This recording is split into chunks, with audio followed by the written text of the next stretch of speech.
আসসালামু আলাইকুম রহমতুল্লাহি ওবরকাতুহু। সম্মানিত দর্শক, আমরা সম্ভবত আমাদের যে সমুদ্র উপকূল বঙ্গোপসাগর এটি নিয়ে একটা ঝামেলায় পড়তে যাচ্ছি।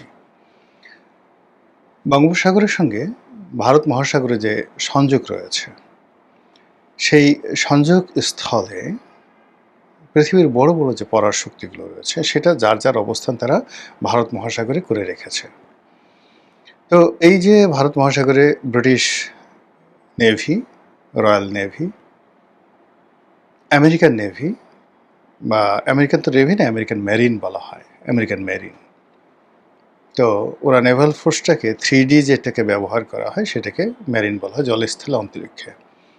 তো সেটা তারা করছে এবং তাদের সেখানে সেই বেশ কয়েকটি পোতাশ্রয় আছে ভারত মহাসাগরে।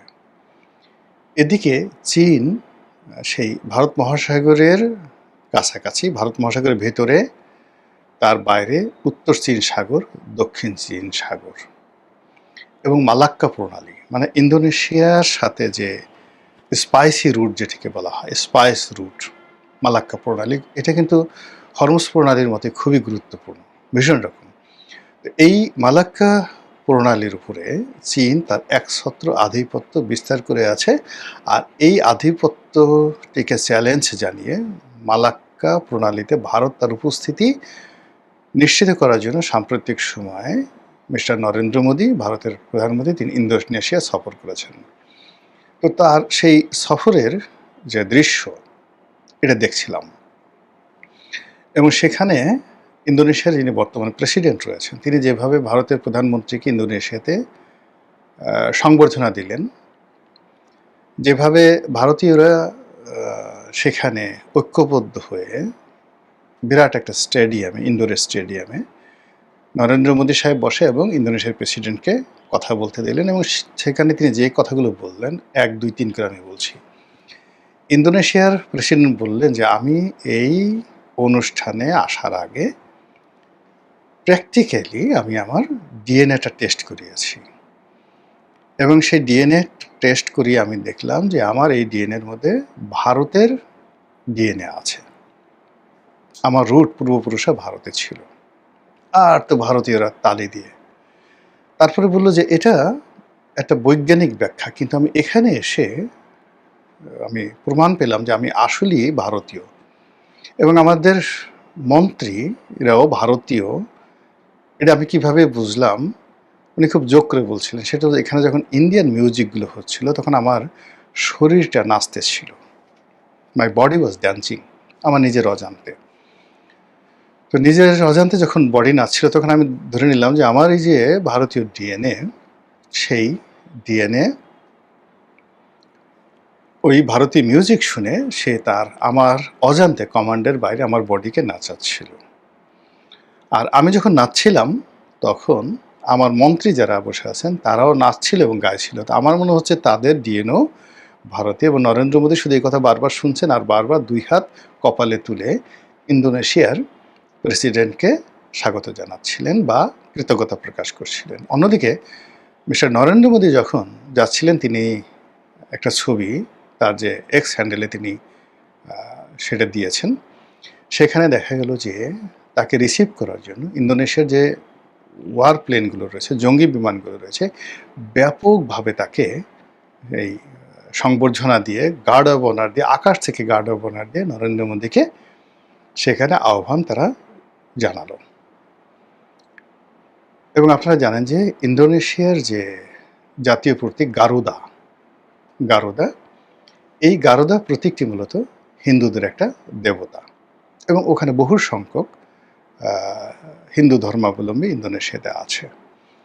তো এখন এই যে নরেন্দ্র মোদীর যে ইন্দোনেশিয়া সফর এবং এখানে যেভাবে ইন্দোনেশিয়া বিশ্বের বৃহত্তম মুসলিম দেশ, এবং ইন্দোনেশিয়া বলল যে আমরা, প্রেসিডেন্ট বললেন যে ভারত এবং ইন্দোনেশিয়া দেশ শুধুমাত্র বৃহত্তম, একে তো তারা বৃহত্তম মুসলিম দেশ আর গণতান্ত্রিক দেশ হিসেবে মানে 4র্থ বৃহত্তম দেশ, 4th লার্জেস্ট কান্ট্রি, আর বিশ্বের 1 নম্বর গণতান্ত্রিক দেশ হলো ভারত।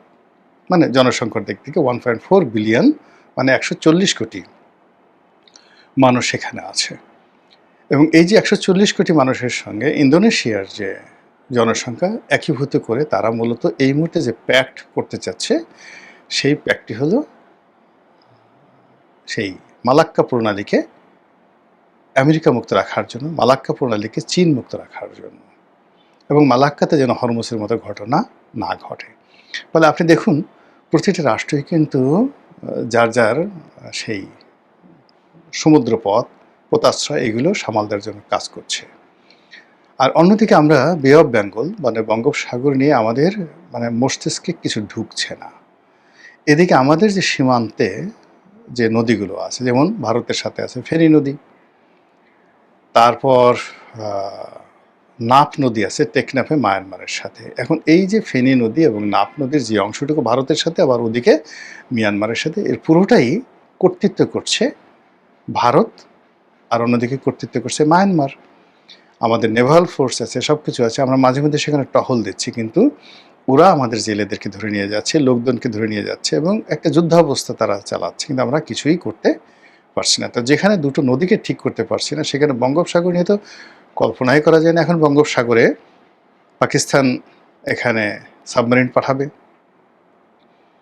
আমেরিকা এখানে পুরো বঙ্গোপসাগরের উপর কর্তৃত্ব নেওয়ার জন্য, এবং এখানে মহীসোপান হিসেবে আমাদের বাংলাদেশের ভূমি এবং সেন্ট মার্টিন, টেকনাফ, উখিয়া এই অঞ্চলকে তারা টার্গেট করে এর যে মোহনায় যে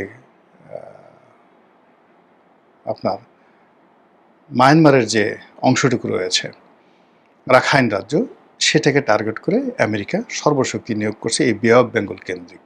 তাদের টোটাল ম্যারিন ফোর্সগুলো তারা এখানে নিতে চাচ্ছে।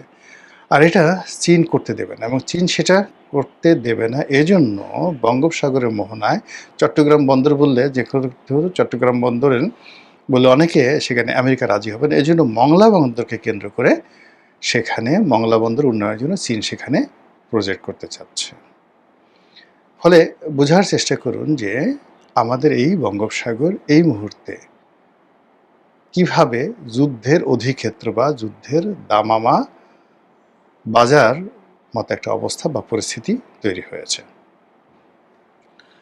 আবার আপনি যদি চিন্তা করেন যে এই বঙ্গোপসাগরকে কেন্দ্র করে যদি পরাশক্তিগুলো আমাদেরকে টানে, তারা নিজেরা কিন্তু যুদ্ধ করবে না। চীন কখনো আমেরিকার সাথে যুদ্ধ করবে না, পাকিস্তান কখনো ভারতের সাথে যুদ্ধ করবে না বঙ্গোপসাগর নিয়ে, কিন্তু এখানে কি করবে, গরিবের ভাউজ হিসেবে আমাদেরকে টেনে যে কোনো একটা পক্ষে ত্যাগ করে দিয়ে একজনের শত্রু বানাবে আর একজনের মিত্র বানাবে। এবং এই যে টানাটানি, এই যে রশি টানাটানি, সেই রশি টানাটানির মধ্যে আমরা যদি পড়ি আমাদের কোমর ছিঁড়ে যাবে, দেহ ছিন্ন বিচ্ছিন্ন হয়ে যাবে। কিন্তু এগুলো মোকাবেলা করার জন্য আমাদের কোনো রকম প্রস্তুতি নেই। গেল বঙ্গোপসাগর। এরপরে যেটা শুরুতে বলছিলাম, নাফ নদী, টেকনাফের নাফ নদী। এই নাফ নদীর উপকূলে বঙ্গোপসাগর এর যে অংশ পাড়ি দেয় সেন্ট মার্টিন, পুরো এলাকাটা আমাদের জন্য আসলে এখন বিরাট একটা ঝামেলার বিষয় হয়ে গেছে।